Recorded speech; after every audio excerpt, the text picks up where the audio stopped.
জলে চলে স্টিমার, আকাশে ওড়ে প্লেন, রকমারি কাহিনী নিয়ে এসে গেল গল্প লেন।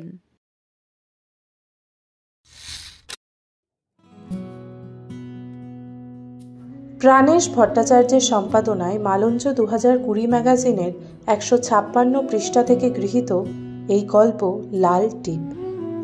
গল্পের সূত্রধর ঋতিকা কর, লেখিকা অর্পিতা দাস। প্রতিটি রঙেরই একটা আলাদা বিশেষত্ব আছে, ঠিক তেমনি লাল রঙেরও একটা আলাদাই মাধুর্য আছে।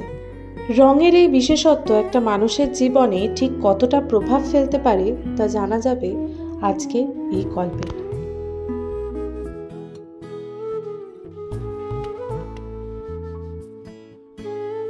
অরুণবাবু মারা যাওয়ার পর থেকে শোভাদেবী লাল রং কঠোরভাবে বর্জন করেছিলেন। লাল শাড়ি, লাল টিপ, এমনকি নিদেন পক্ষে লাল চুলের ফিতেও ব্যবহার করতেন না। তবে কেউ লাল শাড়িতে সাজলে হা করে তাকিয়ে দেখতেন, হয়তোবা মনে না পাওয়া ইচ্ছেগুলো দেখতে পেতেন। আজ শোভাদেবীর বড় ছেলে সুপ্রকাশের বৌভাত। কি পরা যায় ভাবতে ভাবতে আলমারি থেকে একটা দামি গরদ বের করলেন তিনি। শাড়িখানা উল্টে পাল্টে দেখতে গিয়ে হঠাৎই একটা টিপের পাতা বেরোলো, লাল টিপ। শোভাদেবীর মনে পড়ে গেল একবার এই শাড়িটার সাথে লাল টিপ পরে যাবেন ঠিক করেছিলেন একটা বিয়ে বাড়িতে অরুণবাবুর সাথে। তখন লাল টিপ খুঁজে না পাওয়ার কারণে বাধ্য হয়ে অন্য শাড়ি পরতে হয়। অরুণবাবু পরের দিন অফিস থেকে ফেরার সময় এক পাতা লাল টিপ কিনে নিয়ে আসেন শোভাদেবীর জন্য। তার পরের কয়েকটা মাস ঝড়ের বেগে কেটে যায়। মানুষটা পৃথিবী ছেড়ে কোন অজানায় পাড়ি দেয়। অজান্তেই দীর্ঘশ্বাস বেরিয়ে আসে শোভাদেবীর, চোখের কোণ চিকচিক করে ওঠে। টিপের পাতাটা আবার আলমারিতে তুলে রাখবেন ঠিক এমন সময় সহসা কাঁধে হাত। ফিরে দেখেন উষসী, তার সদ্য বিবাহিতা বৌমা। তোমার কিছু লাগবে? হঠাৎ এখানে? তোমার সাজতে যাওয়ার কথা তো এখন। মামুনি, একটা আবদার নিয়ে এসছি। বাবুন আমাকে সব বলেছে। তুমি প্লিজ আজকে একটা লাল টিপ পরে সাজো, খুব ভালো লাগবে তোমাকে। তোমার মুখটা এমনিই কি সুন্দর, লাল টিপ পরলে দুর্গা ঠাকুর লাগবে। না না, এই বয়সে এইসবের কি দরকার? উষসীর কথার উত্তর দিতে গিয়ে শোভাদেবীর গলা ধরে আসছিল। দরকার আছে মামুনি, ভালোভাবে বাঁচার অধিকার সববার আছে। তুমি প্লিজ না করো না। ঠিক আছে বাবা, ঠিক আছে, তুমি এবার যাও তো, পাগলি একটা। মেয়েটার আদুরে আর মায়াবী কথাগুলো ফেলতে পারলেন না শোভাদেবী। পাক্কা 8 বছর পর লাল টিপ পরে সাজলেন তিনি। নিজের দিকে নিজেই তাকিয়েছিলেন কিছুক্ষণ। তারপর অরুণবাবুর ফটোর সামনে ধূপকাঠি মিষ্টি দিতে গিয়ে দেখলেন যেন লোকটা দাঁত বের করে হাসছে আর বলছে, কি গো বৌমা তো ঠিক রাজি করিয়ে নিল, কিন্তু তোমাকে বেশ লাগছে বটে।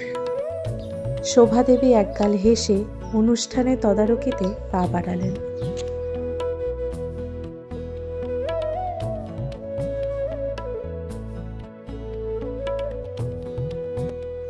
আপনারা শুনলেন গল্প লেনের চতুর্থ গল্প লাল টিপ, লেখিকা অর্পিতা দাস।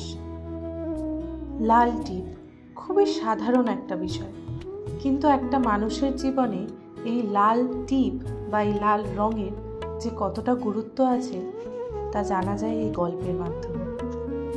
আমরা কোনোদিন হয়তো খেয়ালও করিনি যে আমাদের মা দিদিমারা কোন রঙের শাড়ি পরছেন, কোন রঙের টিপ পরছেন, তাদের মনের সুপ্ত বাসনা কি কোনোদিন হয়তো জানতেও চাইনি। এই গল্পে যেমন শোভাদেবীর বৌমা তাকে লাল টিপ পরতে জোর করেছিলেন, তেমনি আমরাও তো করতে পারি আমাদের মা দিদিমা আর আশেপাশে যারা আছেন, যারা হয়তো সমাজের ভয়ে অথবা অন্য কোনো কুসংস্কারে আচ্ছন্ন হয়ে লাল রঙের জিনিস বর্জন করে ফেলেছেন।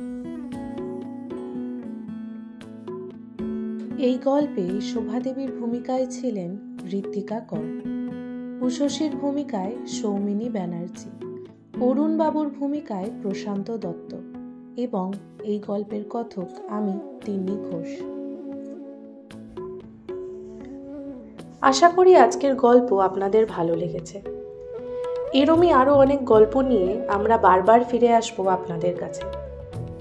নতুন নতুন গল্প শোনার জন্য আমাদের চ্যানেলটি সাবস্ক্রাইব করে বেল আইকনে ক্লিক করে দিন এবং আজকের এই গল্প আপনাদের কেমন লাগলো সেটা অবশ্যই আমাদের কমেন্ট বক্সে জানাবেন। আপনারা যদি আমাদের সাথে আপনাদের লেখা কোনো গল্প শেয়ার করতে চান তবে আমাদের মেল আইডিতে আপনারা পাঠাতে পারেন। আমরা অবশ্যই সেই গল্প আমাদের চ্যানেলে আপলোড করব। খুব শীঘ্রই ফিরে আসব আবার একটা নতুন গল্প নিয়ে। আর আশা করি আমরা সবাই চেষ্টা করব আমাদের আশেপাশে যারা আছে তাদের জীবনটাকে নানান রঙে রাঙিয়ে তুলতে।